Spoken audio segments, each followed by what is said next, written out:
Is man more than beast? Are we simply just an intelligent animal? Is the only thing that separates us from other animals our advanced evolutionary status? Now, this might seem like a merely academic question, one for the theologians and the philosophers, but how you internalize the answer to that question is of profound importance. It will almost certainly be reflected in your behaviours, and it will almost certainly affect how you approach every other philosophical question and every other domain of knowledge.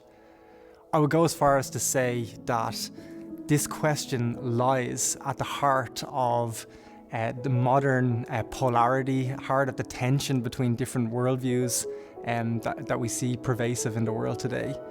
For example, how are we expected to agree on the complex problems like climate change, like sexuality, like abortion, like gender, like mental health, if we view humanity through an essentially different lens?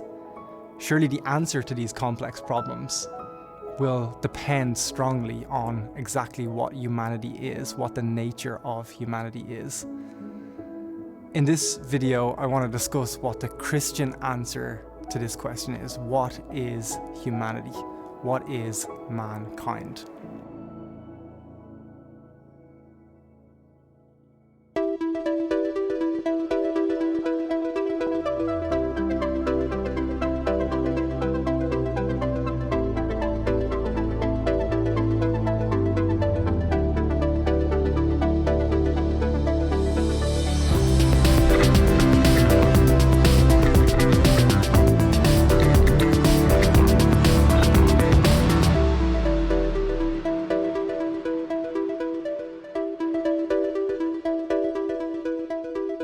The most important distinction in Christian theology is that God created mankind. This is strongly emphasized in the Judeo-Christian Bible, in particular in the ancient Hebrew text of Genesis, which is the book of origins.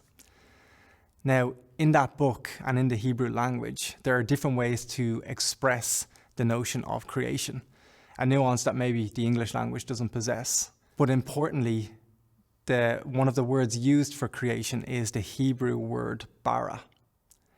Now, this word bara is used only with respect to the creation of three things in the book of Genesis.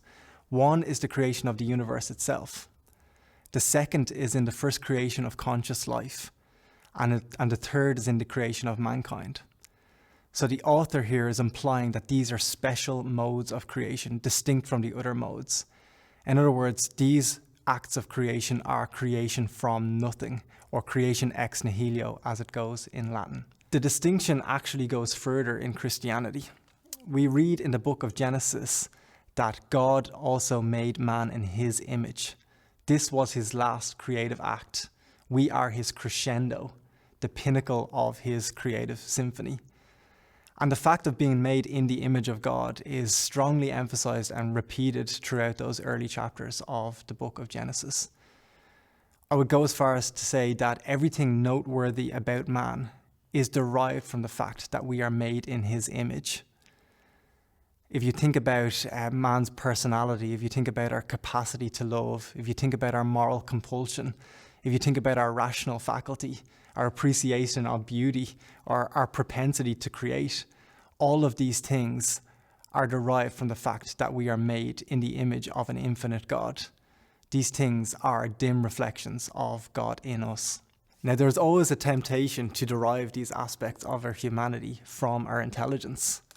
We study other mammalian species like apes and dolphins, and we conclude that these species also have highly non-trivial social orders and modes of communication. But I think it's a mistake to think that there's anything but an infinite chasm between us and the ape or between us and the dolphin. As Professor Brian Cox once said to a room of young scientists, we are the only collection of atoms that can contemplate being a collection of atoms. Surely this fact suggests that we are more than a collection of atoms. After all, the ape cannot grapple with its apeness, nor can the dolphin grapple with its dolphinness. But only man, as Christian philosopher Francis Schaeffer once put it, can grapple with its mannishness. Only man can contemplate its humanity. We paint pictures and we craft poems and we study other species to come to terms with our humanity.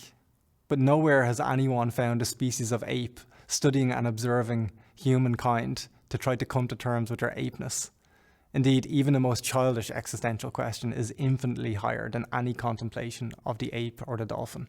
When we remove our divine origin, we are left to what French philosopher Simone Weil called an uncreatedness. And the void that is left when we divorce mankind from a creator is bleak. We now stand on an equal footing with the rest of creation. We become indistinguishable from the whole machine of nature. I think this goes some way to explain the pervasive hopelessness in a world that has a better quality of life than any previous generation. What hope can there be without meaning and purpose? And what purpose could there possibly be in uncreatedness? But at the heart of Christianity is that we are image bearers of God. We are made in the image of God. And this provides the basis, the intellectual basis, the psychological basis, and the emotional basis to understand who we are and why we exist. There is in fact a second reason in Christian theology to believe that man is more than beast, and that is the fact that God inhabited humanity in the person of Jesus. Now, God did not inhabit any other form of life, only that species, only those beings that already carried his image. More than that, our intrinsic worth is validated by the price that Jesus was willing to pay for us on the cross.